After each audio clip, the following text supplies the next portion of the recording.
Yeah, I just want to speak to the people in the Christian community. As a Christian, I'm actually very disappointed in some of their point of views, including the abortion rights. Tell people, I've heard a couple of conversations, people saying that a man can't tell me what I need to do with my body. But as a Christian, I just feel like, how can you agree with something or someone who says, when the Lord had already said, do not murder? So how can you agree with somebody who said, yeah, let's go ahead and abort, even when they have came out the womb? You know what I'm saying? And then the lady back there who said, Kara, was that your name? Who said, how can we agree with someone who said grab people by the vagina? Well, as a Christian, I'm agreeing with Trump, and I don't identify with necessarily either party, but this year I am Team Trump because of his policies. Most of the ones, when I go by line, they agree with Jesus' principles that's laid out in the Bible. You know what I'm saying? So I can't be mad at someone who half of his principles is aligned with the Bible. I can't disagree with someone who is against the LGBTQIA, DEI plus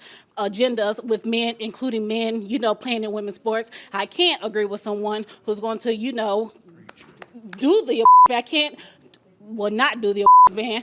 I cannot agree with someone who's going to go ahead and take away our gun reform when in the Bible, Jesus is actually for us protecting ourselves. Somewhere in Luke, he definitely said, here's 2 swords. Okay. That is enough. So let's let because she was talking to her in the pink, so she wanted to comment.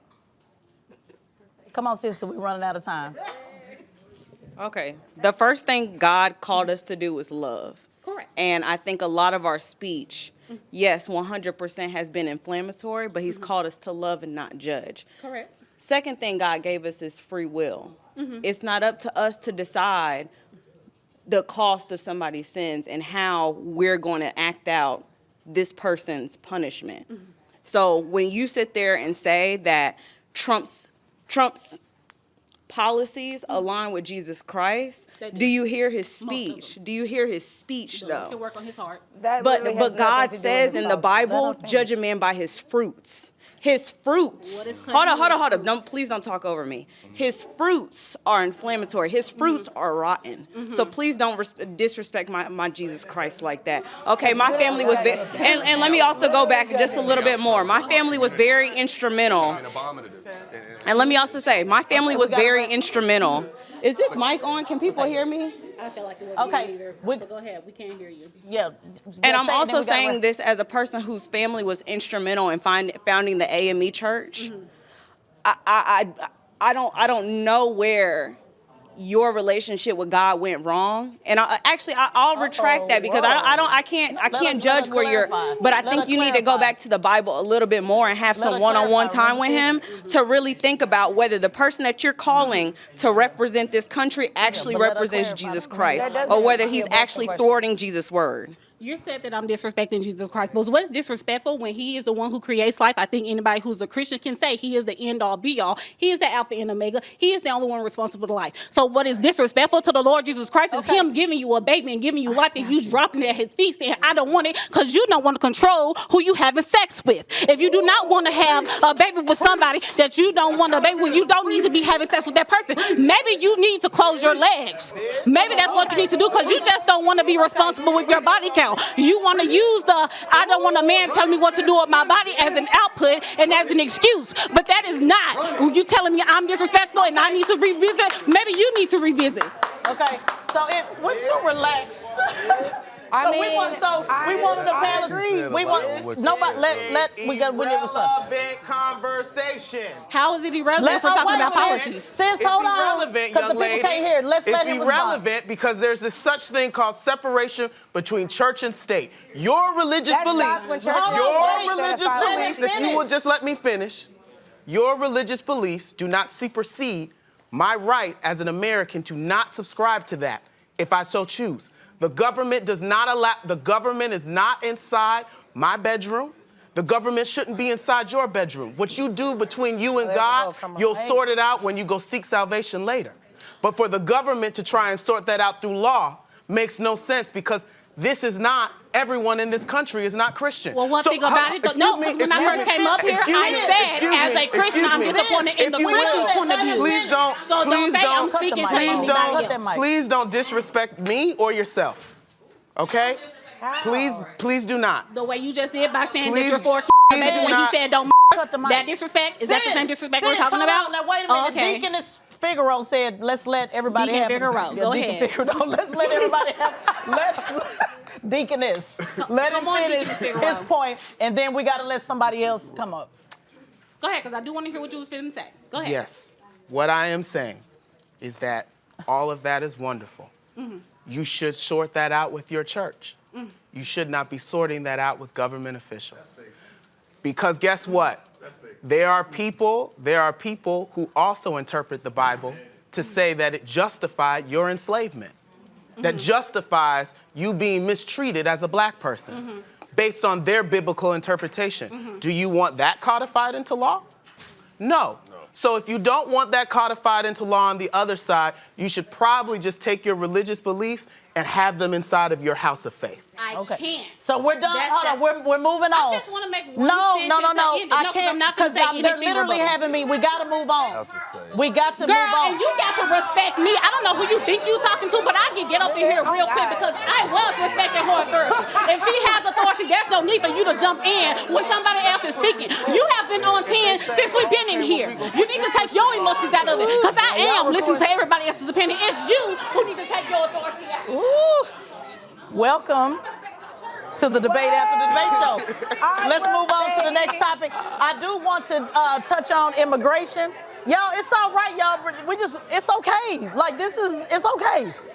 It's all right. Yeah, I'm with you. Like, y'all get so paranoid. So it's all right. It's all right. Sometimes furniture gets moved. And sometimes furniture needs to get moved. In fairness, but the Bible does say you are supposed to love God out loud. So we cannot chastise her for feeling like her vote should be reflective of her faith. Moving on. Yeah, we're just moving on. And I understood you, and I wanted to make sure everybody else understood. Y'all like separation of church and state, though. Well, 501c3 we just want to move on. We just want to move on to the next. We just want to move on to the next. Churches want to get rid of their Excuse me, Deaconess is talking. But the tax exemption makes them a part of the federal government. So unless they want to get rid of their tax exemption, so they don't like law and order. Do y'all like law and order or not? I'm just saying. The sis, brother, we want to move on to the next. Again.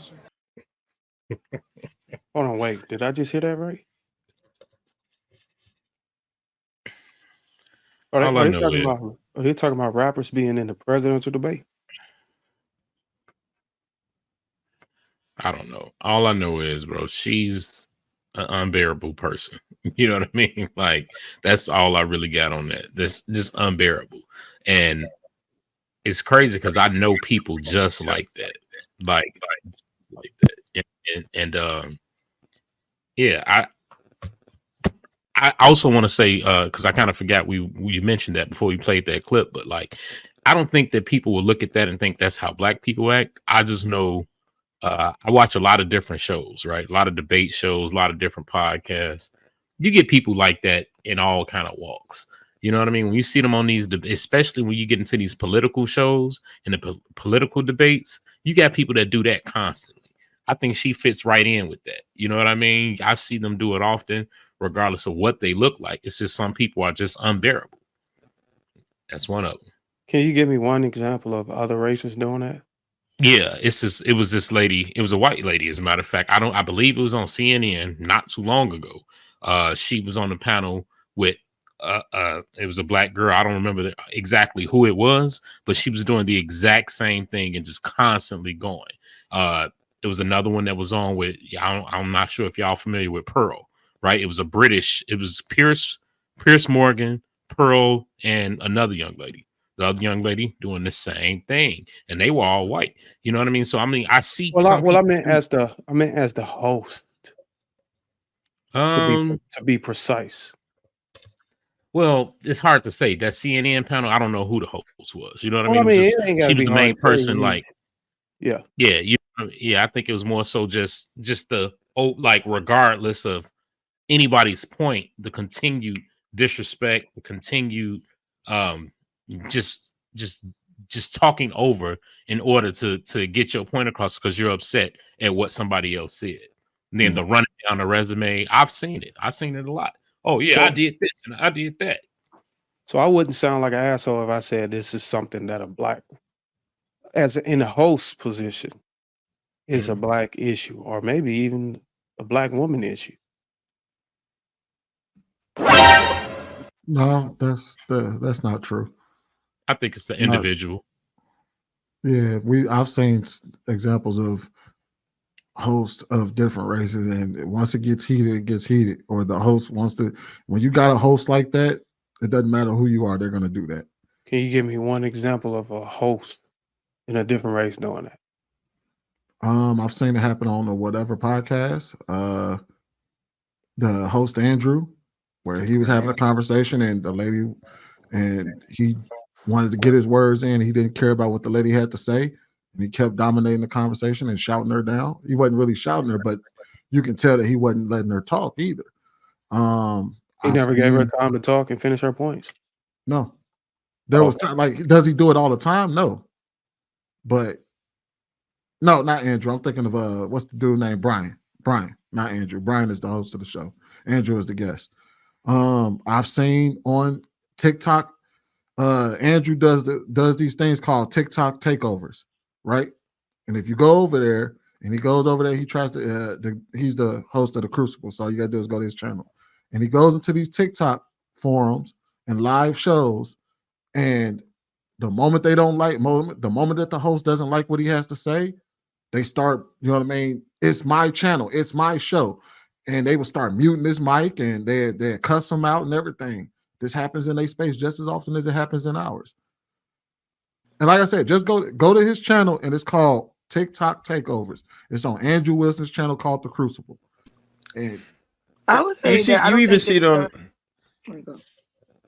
You even see it on European TV. Like, I done seen some situations where they got to the point where they was fly kicking each other, all kind of everything. It gets toxic everywhere. It's not just us. I've seen, like, it got real bad, like real bad. Look up some talk show actual fights, like, to where it escalated even beyond words, where it's just nasty. Because people are just like that sometimes, man. It's not just us, and I don't think that a lot of people would just say, okay, well, this is how they all act. Because even if you just take this small sample size, I don't think there's anyone here who would see a white talk show and see people exhibit a particular behavior and then all of a sudden say, oh yeah, this is how white people act. You judge that based on many encounters, and you kind of get a gist of what they have in common and how some people just wild. I go ahead, Sherelle, and then we got to move on, y'all. Okay. Yeah, I don't think I've ever seen this. I wouldn't look at her behavior. I've seen no other black hosts act like that. Like, I understand, just like even last week with the comparison of what was going on, I think it was two sides of different coins having a passionate debate. But it was after one side was told, the other side was heard, and then there was passion and a disagreement. But imagine every time JR asks us a question, all right, Sherelle, and then I start talking, he's like, all that shit. Like, she didn't even get to give a passionate debate because she just wasn't trying to hear that shit from nobody. Like, the man is like, my name is John. I don't care what your name is. What you like? I'm the big dog. She was beyond. I wouldn't put that on nobody. That's a her thing. That is a one individual person, and that shit is embarrassing because it's political and you're supposed to be accomplished and all of this, and it's like you fall into the stereotype of these women who they go out there to get all these accolades, but it's really just to feed their damn ego. Sherelle, have you seen God damn, I just had a brain. I was trying to jump in to ask you a question, and the whole question that slipped my mind. I was gonna ask you about.